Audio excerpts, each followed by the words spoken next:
Bette Davis's Kids, Scandal, Secrets, and a Shocking Will. Bette Davis. The name itself is Hollywood legend, an icon of strength, talent, and those unforgettable eyes. But behind the scenes of her monumental career, there was a complex family life and 3 children whose own stories are filled with drama, controversy, and quiet resilience. Let's uncover the real stories of Bette Davis's 3 children. Number 3. Bette Hyman. Bette was born Barbara Davis Sherry on May 1, 1947 in Santa Ana, California. She was Bette Davis's first and only biological child, her father being Bette's 3rd husband, artist William Grant Sherry. She even had a tiny, uncredited appearance as a baby in her mom's 1951 film, Payment on Demand. But her parents' marriage didn't last. They divorced in 1950, and soon after, Bette Davis married actor Gary Merrill, her co-star from All About Eve. Gary Merrill adopted young Barbara in 1950, and she became Bette Merrill. Under this name, she had one more small movie role as the neighbor's daughter in the chilling 1962 classic Whatever Happened to Baby Jane, starring her mother and Joan Crawford. That was pretty much it for her acting career. A significant and maybe telling moment from her youth was when, at 16, she legally changed her last name back from Merrill to Sherry. Reports say she did this to distance herself from Gary Merrill, whom she reportedly found abusive. This early assertion of independence hinted at the complex and potentially troubled family life she experienced, an environment that likely shaped her and her relationship with Bette Davis. In 1963, at the Cannes Film Festival, 16-year-old Bette met Jeremy Hyman, then 29, on a blind date.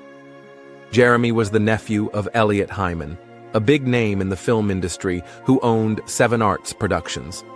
They had a whirlwind romance, and later that year, Bette married Jeremy. Bette Davis actually gave her consent and publicly supported the marriage, which makes Bette's later accusations that her mother tried to undermine her marriage even more striking. Biographer James Spada said Davis spoiled her daughter Bette rotten and allowed her to marry so young, suggesting a perhaps overly permissive upbringing. Bette and Jeremy Hyman's marriage lasted over 50 years, until his death in 2017. They had 2 sons, J. Ashley Hyman and Justin Hyman. This early marriage and motherhood shifted the family dynamics considerably, setting the stage for the drama to come. Some reviewers of Bette's later books even thought Jeremy Hyman co-wrote or heavily influenced them, and Bette Davis was reportedly verbally abusive towards Jeremy and jealous of Bette's marriage. It seems Jeremy became a central figure in the escalating conflict between mother and daughter. Then came 1985. William Morrow and Company published My Mother's Keeper, and Hollywood was stunned. The book's release controversially happened when Bette Davis was very ill. She'd recently had a stroke, a mastectomy, and a broken hip. While Bette said the book was written before these health crises, the timing led to accusations of cruelty and opportunism. The allegations in the book were explosive. Bette painted Bette Davis as a bullying, alcoholic mother who was self-centered and emotionally manipulative. She claimed Davis took her out of school at 11 to be her personal assistant, and that Davis would stage fake suicides to punish her children. Interestingly, while Bette didn't accuse her mother of physically abusing her, she did claim Davis was a battered wife, saying Gary Merrill was a violent alcoholic who physically abused Davis. It was a grim picture of a deeply dysfunctional household. The public reaction was swift and mostly condemned Bette. The book was often compared to Christina Crawford's Mommy Dearest, which had similarly attacked Joan Crawford. Gary Merrill, Bette's adoptive father and the man she accused of abusing Davis, publicly slammed his daughter's motives as cruelty and greed. To make matters worse for Bette, Mike Wallace of 60 Minutes re-aired an old interview where Bette had praised Bette Davis's mothering. This stark contradiction destroyed her credibility for many. Bette Davis was, by all accounts, devastated. Her most public response was an open letter to BD in her own 1987 memoir, This and That. She wrote with raw pain and anger, "Your book is a glaring lack of loyalty and thanks for the very privileged life I feel you have been given. If my memory serves me right, I've been your keeper all these many years." The fallout was severe. Davis disinherited BD and her two grandsons, Ashley and Justin, from her nearly $1 million estate. Her will made it crystal clear they were intentionally and with full knowledge omitted. The family split went even deeper. BD's adopted brother, Michael Merrill, who had reportedly begged her not to write the book, sided completely with their mother. He cut off all contact with BD, a silence that would last for the rest of their lives. The timing of the book during Davis's illness became a huge point of criticism, arguably overshadowing the claims themselves for many people and cementing an image of BD as opportunistic and cruel. Narrow is the way: faith, justification, and continued narrative. 2 years later, in 1987, B.D. Hyman released a second book, Narrow is the Way. Like the first, some suspected her husband Jeremy heavily influenced or co-wrote it. This sequel didn't get nearly the same attention or sales as My Mother's Keeper. Narrow is the Way focused on B.D. and her family's conversion to born-again Christianity. It was presented as an account of how their lives changed after encountering a stranger who led them to faith. It was also framed as B.D. trying to reach out to her mother, Bette Davis, as both a loving daughter and a committed Christian. However, some critics saw it differently. They suggested it was an attempt to justify writing My Mother's Keeper, especially after Bette Davis, perhaps contrary to BD's expectations, didn't die from her illnesses. The book reportedly detailed BD's newfound faith and her hope that her mother would also convert, saying this was the only way to mend their relationship.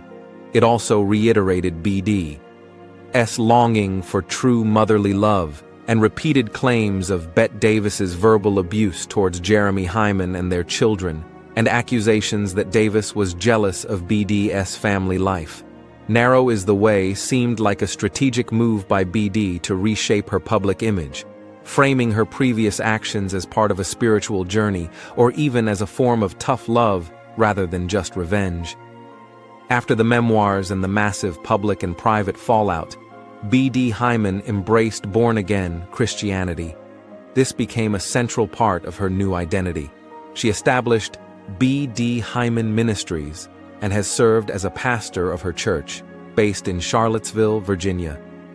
B.D. Hyman Ministries shares its teachings through YouTube and hundreds of hours of free audio teachings online. The ministry also publishes books and audio materials by Hyman, including titles like Oppressive Parents, How to Leave Them and Love Them, and The Church is Not the Bride. As of 2023 to 2025, her ministry seems to be her main public platform. Outside of it, she keeps a relatively low public profile. This move into a pastoral role was a radical reinvention for B.D. Hyman, taking her far from Hollywood controversies. It gave her a platform where she defines her own narrative and authority. Number 2, Margot Merrill. Bette Davis and her fourth husband, actor Gary Merrill, adopted Margot in January 1951. They were building a family. Gary also adopted B.D., and a year later, they adopted Michael. But hope soon turned to sorrow. Not long after Margot's adoption, it became clear she wasn't developing typically. She was diagnosed with irreparable brain damage that had occurred at birth, or a severe intellectual disability. This was a profound shock and heartbreak for Bette and Gary. The immense strain of Margot's diagnosis and her extensive needs contributed significantly to the problems in Bette and Gary's already volatile marriage, which eventually ended in divorce. Davis reportedly threw herself back into her work, perhaps as an emotional escape and to cover the costs of Margot's lifelong care. From the age of 3, Margot lived in specialized schools and institutions. Bette Davis, in her autobiography The Lonely Life, mentioned Margot's developmental challenges and her placement in a specialized home, though reviews suggest Davis's discussion was somewhat detached, or perhaps just reflected the era's more guarded approach to such personal matters. Despite living apart, a review of The Lonely Life suggested Margot continued to spend much time with her family and appears prominently in Bette Davis's family publicity photos. One specific institution mentioned was the Laughlin School in Geneva, New York. In her later adult life, Margot received long-term care and support from Bay Cove Human Services and hospice services from Care Dimensions. The family dynamics around Margot were complex. Gary Merrill, despite his bitter divorce from Bette, seems to have maintained a connection with Margot and initially covered her care costs. Margot's obituary even requested donations to the Gary Merrill Memorial Foundation. Bette Hyman, Margot's adoptive sister, was listed as a survivor in Margot's obituary, indicating an acknowledged, if perhaps distant, connection. Michael Merrill, Margot's adoptive brother, played a crucial role. He remained loyal to Bette Davis and later assumed the significant responsibility for overseeing Margot's care. His devotion was clear in Margot's obituary, which stated, "She was the sister to Michael Merrill of Brookline who loved her so much." In her will, Bette Davis explicitly disinherited Margot alongside Bette Hyman.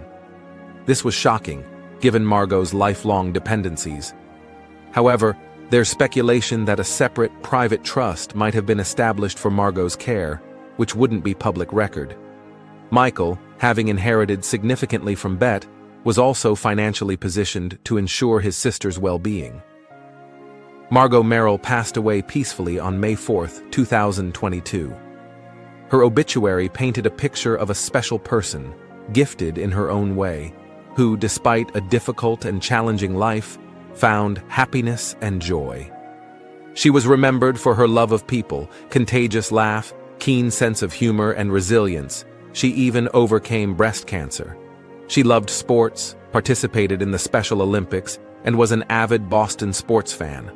A poignant tribute remembered her as a very gifted poet, an astonishing sensitivity, and an actual brilliance. Number 1. Michael Merrill, adopted by Bette Davis and Gary Merrill in 1952, chose a path distinctly different from the Hollywood glare, building a life of professional achievement and quiet dignity. Michael grew up within the complex Davis-Merrill household, spending a significant part of his childhood in Cape Elizabeth, Maine, which offered some distance from Hollywood.